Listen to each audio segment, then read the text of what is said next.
Assalamualaikum warahmatullahi wabarakatuh. Perkenalkan, nama saya Farul, mahasiswa dari Universitas Islam Negeri Sultan Haji Muhammad Idris, program studi Hukum Tata Negara semester 5. Dibuatnya video ini bertujuan untuk memenuhi tugas ujian tengah semester mata kuliah Hukum Internasional dengan dosen pengampu Dr. Haji Siti Aisyah, SPD, SH, MM, MH. Yang saya akan bawakan materi hari ini adalah tentang sejarah singkat PBB, yaitu berakhirnya Perang Dunia 1914 sampai 1918, Perjanjian Versailles tahun 1919 antara Jerman Raya, Austria, Turki sebagai pihak yang kalah dan Inggris, Prancis sebagai pihak yang menang. Salah satu hasil perjanjian yang disetujui terbentuknya LBB, yaitu Liga Bangsa-Bangsa. LBB diprakarsai oleh Presiden Amerika Serikat Woodrow Wilson dan diresmikan tanggal 10 Januari 1920 dan berkedudukan di Swiss yang sebagai negara netral.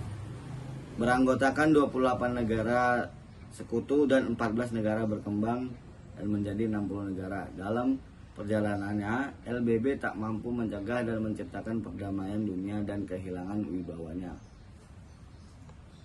Tepat pada tanggal 1 September 1939, pecahnya Perang Dunia Kedua yang ditandai dengan penyerbuan Jerman atas Polandia di bawah kekuasaan Nazi, pimpinan Adolf Hitler, dan muncul kekuasaan fasis Mussolini serta Jepang menyerang Pearl Harbor.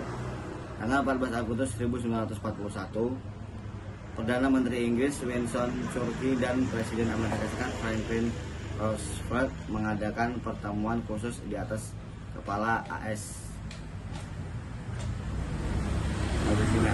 Augusta, perairan Newfoundland Samudra Pasifik, menghasilkan deklarasi tentang kebebasan, kemerdekaan, dan perdamaian dunia, Piagam Atlantik atau Atlantic Charter, merupakan dasar-dasar pembukaan organisasi internasional PBB. Dan 26 negara turut serta menandatangani Piagam Atlantik di Washington DC tanggal 1 Januari 1942 setelah Jepang melancarkan Perang Pasifik. Isi dari Piagam Atlantik yang pertama, tidak dibenarkannya adanya perluasan wilayah di antara sesamanya. Yang kedua, segala bangsa berhak untuk menentukan bentuk pemerintahan dan menentukan nasibnya. Yang ketiga, semua negara turut serta dalam perdagangan dunia. Keempat, mengusahakan perdamaian dunia yang setiap bangsa dapat hidup bebas dan dari rasa takut dan bebas dari rasa kemiskinan. Yang kelima, mengusahakan sengketa secara damai. Kemudian tujuan PBB ialah yang pertama untuk mempertahankan perdamaian dan keamanan internasional. Dan yang kedua, mempererat hubungan persahabatan internasional berdasarkan penghargaan atas persamaan hak untuk menentukan nasib sendiri dari tiap-tiap bangsa. Yang ketiga, mengadakan kerjasama internasional untuk memecahkan masalah-masalah di lapangan ekonomi, sosial, budaya, dan perikemanusiaan, serta penyempurnaan penghargaan atas hak-hak manusia dan kebebasan-kebebasan dasar tanpa membedakan ras, jenis, kelamin, bahasa, dan agama. Yang keempat, menjadikan Perserikatan Bangsa-Bangsa sebagai sebuah pusat bagi penyesuaian tindakan-tindakan dalam usaha mencapai tujuan bersama. Asas-asas PBB: pertama, masing-masing anggota mempunyai kedaulatan yang sama. Kedua, tiap-tiap anggota harus memenuhi kewajiban dengan sepenuh hati. Yang ketiga, semua anggota akan menyelesaikan perselisihan internasional secara damai.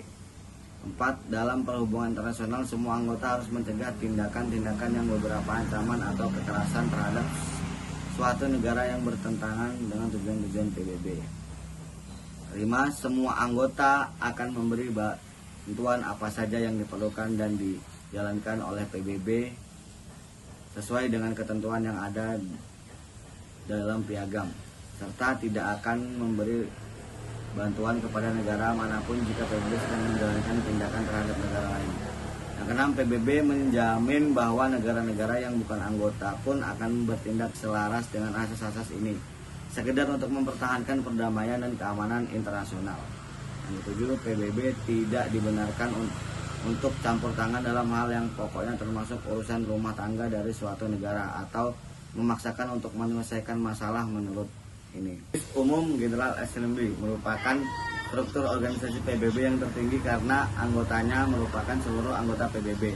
Tugas dan wewenang Majelis Umum ialah membahas masalah perdamaian dan keamanan internasional, membahas kerjasama internasional dan hubungan internasional dalam segala aspek politik, ekonomi, kebudayaan, pendidikan, dan perkemanusiaan serta keamanan. Berperan sebagai pengawas daerah perwalian termasuk daerah yang belum mempunyai pemerintahan sendiri. Mengambil keputusan yang berkenan dengan kegiatan PBB, menetapkan anggaran belanja PBB, mengadakan perubahan piagam PBB, memilih anggota tidak tetap Dewan Keamanan, Dewan Ekosok, Dewan Perwalian, dan Mahkamah Internasional. Menerima anggota baru PBB dan memberi sanksi kepada negara yang tidak memenuhi kewajiban serta mengeluarkan keanggotaan PBB. Dewan Keamanan Security Council dibentuk berdasarkan konferensi Semenanjung Krim yang menghasilkan piagam Yalta. Terdiri dari 15 negara anggota yang dibagi menjadi dua, yaitu anggota tetap terdiri dari 5 negara pendiri PBB seperti Amerika Serikat, Rusia, Prancis, Cina, dan Inggris dengan masa jabatan permanen, dan anggota tidak tetap terdiri dari 10 negara yang ditunjuk melalui pemilihan oleh Majelis Umum dengan masa jabatan 2 tahun. Indonesia pernah terpilih menjadi anggota tidak tetap pada tahun 1973 sampai 1974. DK bersidang apabila dianggap perlu dan berlaku hak vote yang dimiliki anggota-anggota tetap. Tugas dan wewenang DK berdasarkan pasal 39 Piagam PBB: menyelesaikan masalah sengketa internasional secara damai, mengadakan tindakan pencegahan terhadap negara-negara yang akan membahayakan perdamaian keamanan internasional, mengawasi daerah-daerah yang sedang bersengketa, bersama dengan Majelis Umum memilih hakim-hakim internasional. Jika PBB dalam menjalankan tugasnya membentuk komisi-komisi khusus dan biasanya bersifat ad hoc. Sekian dari saya, kurang lebihnya mohon maaf. Wassalamualaikum warahmatullahi wabarakatuh.